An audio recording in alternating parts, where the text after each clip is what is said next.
জলটা নামাইছিল আজ রাত্রের মধ্যে ওটা জল বেড়েছে, রাতের মধ্যে জল বাড়ছে আরো বাড়বে বলে মনে হয়। ভাষা বলতে কি যাতায়াত চলছে না, এখন বন্ধ আছে, একটু পরে চালু করবে, কাজ হওয়ার পর চালু করবে। এখন যোগাযোগ সম্পূর্ণ বিচ্ছিন্ন, এখন বিচ্ছিন্ন যোগাযোগ। কি সমস্যা হচ্ছে? সমস্যা জল বাড়াল দিয়ে সমস্যা কিছু নেই, জল বাড়াল দিয়ে দোকান ডুবে গেছে। হ্যাঁ, দোকানে জল। কতটা জল দোকানে? 1 কাঠুন করে জল আছে, এখন খোলাখুলি চলছে দোকান। জল বাড়ছে? জল বাড়ছে মোটামুটি, জল এখন বাড়তে পারে, জল ভালোই উড়ে আছে।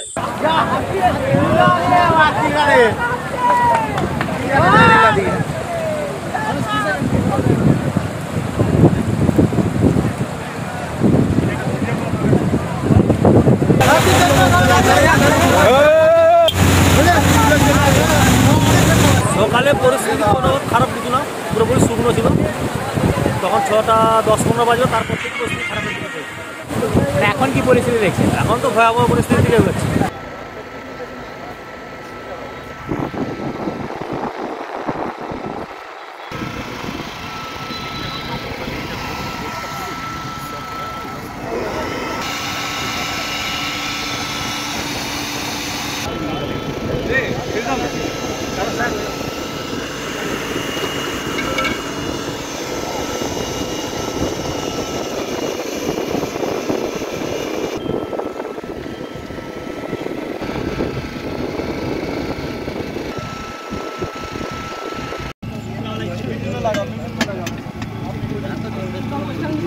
এই জায়গাগুলো আগে তো কখনো অ্যাফেক্টেড হয়নি, কিন্তু রিসেন্টলি যেটা পুরুলিয়া, বাঁকুড়া এই সমস্ত দিকে প্রচন্ড একটা হেভি রেনফল হয়েছে লাস্ট 1 or 2 days ধরে, যার জন্য শিলাবতীর ওয়াটার লেভেল সাডেন ইনক্রিজ করেছে এবং যেটা এই অঞ্চলটাকে সাডেনলি ভাসিয়ে দিয়েছে, যেটা তুলনামূলকভাবে নিচু না, নিচু না, এখান দিয়ে শিলাবতী বইছে, কিন্তু শিলাবতীর জলটা এমন ভাবে রেজ করেছে যে এই জায়গাগুলো আর কি ভেসে গেছে, যেটা প্রিভিয়াসলি কখনো হয়নি।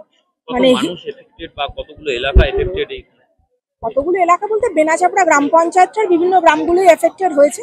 অনেককে শিফটও করা গেছে, যাদেরকে মানে পারা গেছে তাদেরকে নিয়ে চলে আসা হয়েছে, অলরেডি তারা ত্রাণ শিবিরেই রয়েছে।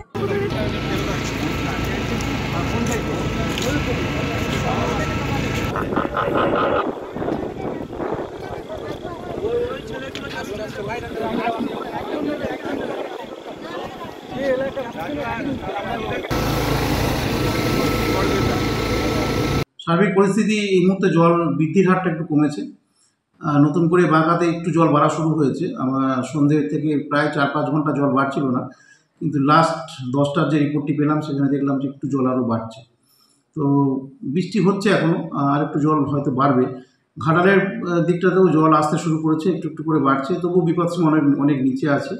আমরা প্রস্তুত আছি। সুইচ গেট যেখানে আপনাদের সবার চিন্তা, সেই সুইচ গেটে আমরা প্রিকশন নিচ্ছি, সারা রাত থেকে সেখানেও কাজ চলছে। সেখানেও আমরা বিকালবেলা পরিদর্শন করেছি, আজকে রাত্রে সারা রাত সেখানে কাজ হবে। যে একটি আপনারা জানেন যে সাইড দিয়ে একটি এম্বাঙ্কমেন্ট করা ছিল, তার পাশে আরেকটা প্রোটেকশনের জন্য সেকেন্ডারি একটি ওয়াল তৈরি করা হচ্ছে, যেটা লক গেট তৈরি করা হচ্ছিল, সেই লক গেটটাকে পুরোপুরি বন্ধ করে দেওয়া হয়েছে এবং সেখানে বাম্বু পাইলিং এবং আয়রন স্ট্রাকচার দিয়ে পুরো বন্ধ করা হচ্ছে। সাইডের যে ফাঁকা জায়গাগুলো ছিল সেখানে বালির বস্তা, মাটি ইত্যাদি দিয়ে ফিল আপ করা হচ্ছে, পেছনেও বালির বস্তার প্রোটেকশন থাকছে।